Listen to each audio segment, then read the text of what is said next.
Salve, salve amigos da história, meu nome é Cláudio Pong e sejam muito bem-vindos a mais um episódio de Batalhas Históricas. No episódio de hoje nós vamos dar início a uma série especial que vai tratar sobre as mulheres em conflitos no Brasil, que eu resolvi dividir em 7 conflitos. São eles a independência, a cabanagem, marimbondos, Guerra do Paraguai, cangaço, Segunda Guerra Mundial e a ditadura. Durante muito tempo houve silêncio sobre a participação de diversos grupos sociais considerados minoritários. Essas lacunas são tão eloquentes quanto o que calam. Desde a segunda metade do século XX, os historiadores têm buscado nos documentos ecos dessas vozes esquecidas. Apesar do apagamento que sofreram por diversos momentos da história do Brasil, mulheres tiveram participação significativa em conflitos diversos. Em situações de guerra, tradicionalmente vistas como eventos masculinos, as mulheres não desapareceram. A participação feminina em tempos de confronto e violência é tão variada quanto se possa imaginar. Elas defendem seus interesses e se engajam na luta. São coadjuvantes ou protagonistas, vítimas ou cúmplices. Conscientes de opções extremas ou arrastadas pelas contingências, elas podem ser tudo,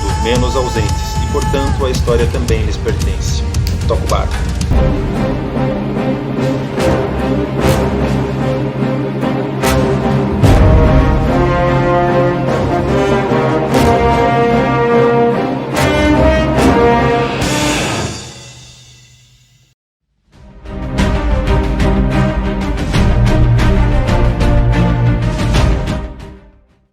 Desesperada com a reviravolta que acometera sua vida, Ana Joaquina do Livramento apresentou um requerimento a Dom Pedro I quando o imperador visitou a Bahia em 1826. Natural de Salvador, casada com Elias Pinto de Siqueira, ela pedia uma esmola, alegando que vivia pobremente e em grande necessidade pela falta de seu esposo. Desde a Guerra dos Lusitanos nunca mais tive notícias dele.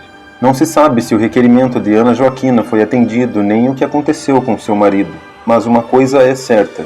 Assim como ela, milhares de mulheres tiveram suas vidas abaladas e ceifadas durante a Guerra da Independência. E não somente como vítimas de uma luta travada entre homens. Muitas mulheres participaram ativamente da batalha patriótica, buscando melhorar sua sorte e chegando a pegar em armas. Nos primeiros conflitos armados entre batalhões portugueses e patriotas de 1822 até a entrada do Exército Pacificador em julho de 1823, o Brasil viveu em estado de guerra. Quando Dom Pedro foi aclamado como regente pelas vilas do Recôncavo entre junho e julho de 1822, os senhores de engenho organizaram forças armadas para sitiar a cidade de Salvador. Não seria fácil expulsar as tropas portuguesas sob o comando de Luiz Inácio Madeira de Melo. Tradicionalmente, a história registra os feitos dos homens e dá destaque aos oficiais, mas uma guerra afeta toda uma sociedade, e se tratando da Guerra da Independência, não foi diferente. Em julho de 1823, os patriotas contavam com cerca de 15 mil indivíduos pegando em arma. O recrutamento em larga escala tirou pais, maridos e filhos das suas roças, oficinas e casas, legando novas responsabilidades a mulheres como Ana Joaquina e como Maria Bárbara Garcês, senhora de engenho e mulher de um deputado nas Cortes de Lisboa. Com o início do conflito, ela teve que tomar conta dos negócios da família e lidar com as dificuldades de administrar um engenho de açúcar em tempo de guerra. A retórica patriótica e novos conceitos amplamente divulgados, Constituição, liberdade, pátria, igualdade, mudavam as relações sociais. Como em todo conflito armado, os civis são as maiores vítimas. Na Guerra da Independência não foi diferente. A mais preeminente delas foi a abadesa do convento da Lapa, Joana Angélica, morta em 20 de fevereiro de 1822 ao tentar impedir a entrada de tropas portuguesas no claustro. As mulheres não estavam alheias às questões políticas.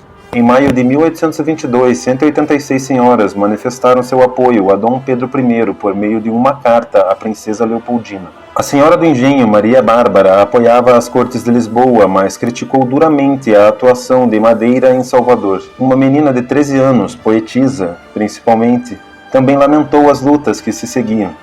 Justos céus, dizia ela. Jamais se viu entre irmãos tão crua guerra. Entre as que resolveram encarar o fronte, um dos casos mais notórios é de Maria Quitéria de Jesus. Certo dia, um emissário patriota solicitou o apoio de seu pai, um velho fazendeiro do sertão. Ele se recusou a doar um dos seus 26 escravos ao exército. Maria ouviu a conversa e confessou à irmã que desejava ser homem para se juntar aos combatentes. A irmã emprestou-lhe roupas do marido e, disfarçada, Maria Quitéria foi para a cachoeira, onde assentou praça na artilharia, e depois depois passou para um batalhão de infantaria. Acabou sendo descoberta pelo pai, mas já era tarde demais. Vários documentos registram sua participação em 3 combates, durante os quais usou fardamento adaptado com alguns toques femininos e praticou proezas memoráveis. Depois da Batalha do Pirajá, ela teve seu reconhecimento como primeiro cadete e em agosto de 1823 foi recebida pelo imperador, que lhe conferiu a insígnia do Cavaleiro Imperial da Ordem do Cruzeiro e a graça do soldo de alferes, uma pensão vitalícia. Nas palavras do oficial poeta Ladislau dos Santos Títera, aquela combatente era a fervida Amazona e a destemida Pentesileia, rainha das Amazonas da mitologia grega. Segundo o pai de Maria Quitéria, os escravos não tinham interesse em lutar pela independência do Brasil, mas esse desejo da classe senhorial de manter inalterada a relação senhor-escravo